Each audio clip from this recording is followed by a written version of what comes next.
بانٹا نہیں گیا تو وہ دن دور نہیں جب ہندوستان دنیا کا سپر پاور بنے گا۔ اس کو سپر پاور بننے سے روکنے کا ایک ہی راستہ ہے کہ یہاں کے لوگوں کو لڑا دو اور بانٹ دو۔ اور دھرم کا نشہ پلایا گیا اس وقت مسلمانوں کو۔ جمعیت علماء سمجھاتی رہی اور یہ کہتی رہی کہ اس بٹوارے سے ملک کا بھی نقصان ہوگا اور مسلمانوں تمہارا بھی نقصان ہوگا، تم تین حصوں میں بٹ جاؤ۔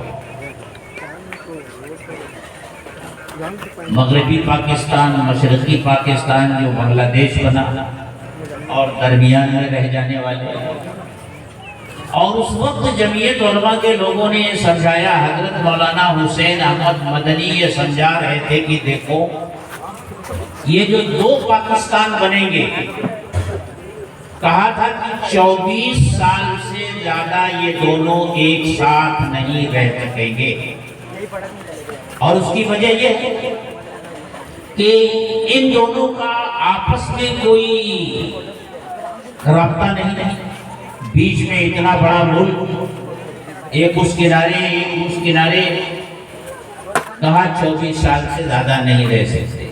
اور جوڑ لو، 1947 میں ملک آزاد ہوا ہے اور تقسیم ہوا ہے، اور بنگلہ دیش کب بنا؟ 1971 میں بنگلہ دیش بن گیا، ٹھیک 24 سال۔ تو جمعیت علماء یہ جماعت ہے۔ میرے بھائیوں، میں یہ کہنا چاہتا ہوں کہ جمعیت علماء صرف ہندو مسلم اتحاد نہیں، اس ملک میں جتنے دھرم ہیں، جتنے مذاہب ہیں، جتنی جاتیاں ہیں، جتنی برادریاں ہیں، ان سب میں اتفاق اور اتحاد اور پیار و محبت کا پیغام پورے ملک کو دیتی رہی ہے۔ 1919 سے لے کر کے آج تک، یعنی 105 سال سے زیادہ ہو گئے۔ جمعیت علماء کا یہ بڑا کام ہے، اور جمعیت علماء نے جانتے ہو کیا کیا ہے؟ انگریزوں سے جب لڑائی ہو رہی تھی تو جمعیت علماء نے آزاد قبائل افغانستان میں ایک آزاد حکومت قائم کی تھی، جس کا پہلا صدر راجہ مہندر پرتاپ سنگھ کو بنایا تھا، اور وزیر اعظم مولانا عبید اللہ سندھی کو بنایا۔ عملی نمونہ قائم کیا تھا جمعیت علماء نے۔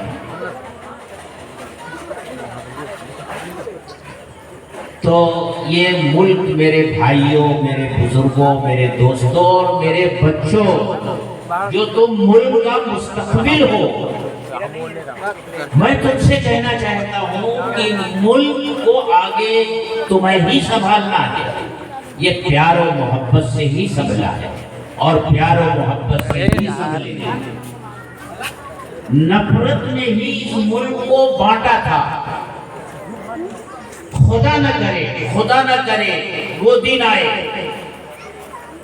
ملک کبھی غربت کی وجہ سے تقسیم نہیں ہوگا، بے روزگاری کی وجہ سے تقسیم نہیں ہوگا۔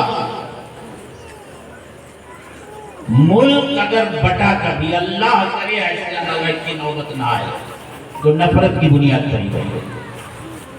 اس لیے نفرت کو مٹانا ہندوستان کے ہر شہری کا بنیادی فرض ہے، کہ وہ نفرت مٹانے کے لیے جو کچھ کر سکتا ہو کرے، اور اللہ کے بندوں کے درمیان پیار و محبت کا پیغام عام کرنے کی کوشش کرے۔ یہ بات اللہ کو بہت پسند ہے، مالک کو بہت پسند ہے، کیونکہ مالک اپنے بندوں کے ساتھ بہت پیار کرتا ہے۔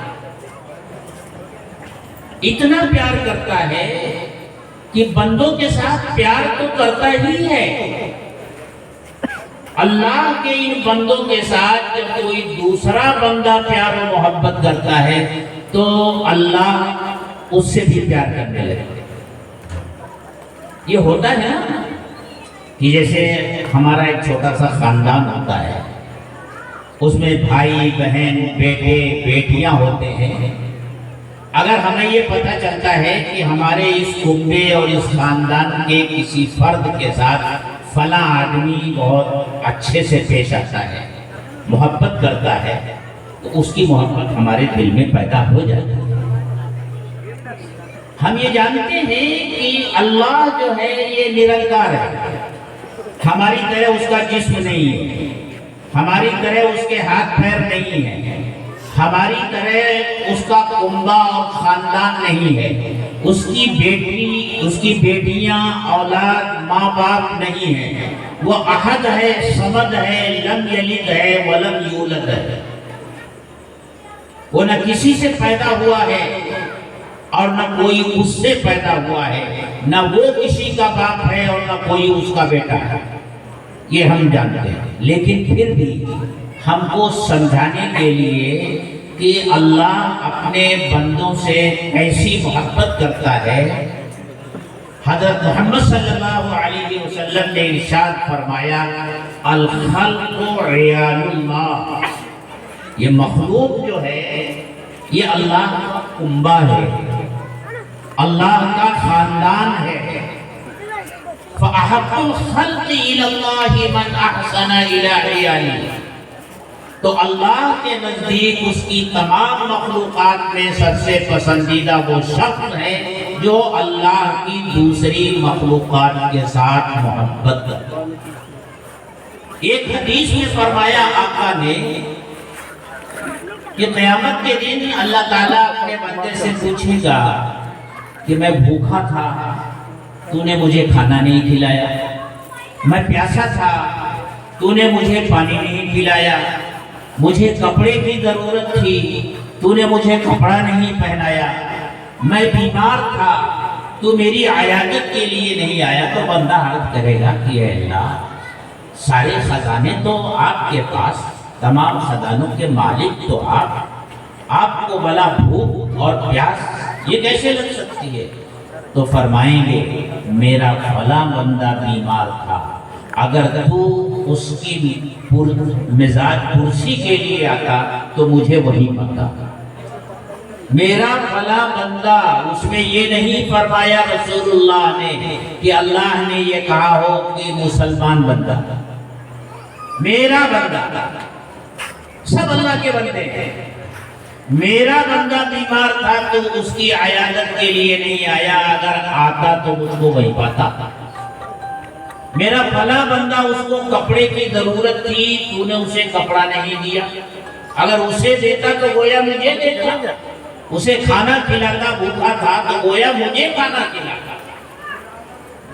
یہ اللہ پیغام دے رہے ہیں، اور حضرت محمد صلی اللہ علیہ وسلم نے سمجھایا ہے لوگوں کو کہ دیکھو اللہ اپنے بندوں سے کتنی محبت کرتے ہیں، اللہ کے دل میں کتنا پیار ہے اپنے بندوں سے۔ ایک واقعہ کیا، اللہ کے رسول صلی اللہ علیہ وسلم تشریف فرما تھے، ایک صحابی آئے، چادر اوڑھے ہوئے تھے اور ان کی چادر میں کوئی چیز چھپی ہوئی تھی۔ آپ نے پوچھا یہ کیا ہے؟ انہوں نے عرض کیا کہ اللہ کے رسول، میں گھر سے نکلا آپ کی مجلس میں شرکت کے لیے، تو میں نے راستے میں درختوں پر دیکھا کہ پرندے چہچہا رہے ہیں، مجھے ان کے چہچہانے کی آواز بہت اچھی لگی، میں اس طرف چلا گیا تو